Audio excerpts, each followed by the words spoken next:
ஒருமுறை தேவலோகத்துல துர்வாச முனிவர் சிவனுக்கு அணிவிக்கப்பட்ட தாமர மலர கையில ஏந்தியபடி வருவார். அப்போ அசுரர்களை வென்ற வெற்றி கழிப்பில் இந்திரன் எதிரில வருவான். அவனோட வெற்றிக்கு பரிசா இந்த தாமர மலரை கொடுப்பாரு. ஆனா இந்திரன் அதை அலட்சியப்படுத்துறான். இதனால கோபம் கொண்ட துர்வாச முனிவர் பாண்டிய மன்னனின் கைவாளால உன்னோட முடி சிதறும் அப்படின்னு சாபம் போற்றுவாரு. பதறிப்போன இந்திரன் மன்னிப்பு கேட்பான். உடனே துர்வாச முனிவர் உன்னோட தலைக்கு வந்தது முடியோடு கழியும் அப்படின்னு சாப விமோசனமும் தருவாரு. இந்த தாமர மலரை புறக்கணிச்சதுல இந்திரனோட ஐராவத யானைக்கும் பங்கு இருக்கு. துர்வாசர் நீ பூலோகத்துல காட்டு யானையாக போவாய் அப்படின்னு அந்த யானைக்கு சாபம் போட்டுருவாரு. அதே மாதிரி துர்வாசரால் சபிக்கப்பட்ட அந்த யானை பூமிக்கு வந்து பல இடங்களில் சுற்றி திரியும். பல தலங்களுக்கும் போய் பூஜையும் செய்யும். கடைசியா எதிர்கொள்பாடி தலத்துக்கு வந்து இறைவனை பூஜை செய்து சாபம் நீங்க பெறுது.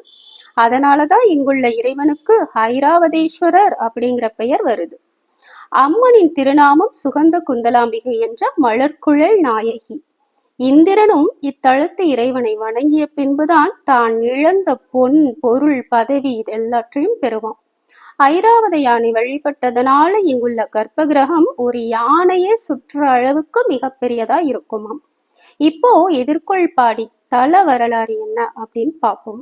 பரத்வாஜ மகரிஷிக்கு குழந்தை பாக்கியம் கிடைக்கிறதுக்காக புத்திர காமிஷ்டி யாகம் பண்ணுவார்.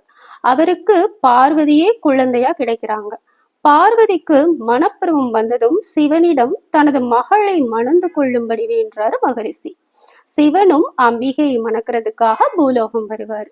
பரத முனிவர் திருவேள்விக்குடியில சிவனுக்கும் பார்வதிக்கும் திருமணம் பண்ணி வைப்பார்.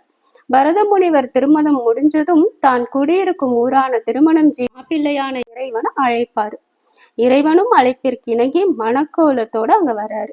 மணக்கோலத்துல வந்த தெய்வ தம்பதிய பரத முனிவர் பூரண கும்பத்தோடு எதிர்கொண்டு அழைப்பாரு. அதனால இத்தலத்துக்கு எதிர்கொள்பாடி அப்படின்ற பெயர் வந்தது.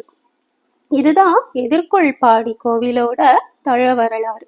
நாளை மற்றொரு தேவார பாடல் பெற்ற தலத்தோட வரலாற்றை பத்தி பார்ப்போம். ஓம் நம சிவாய.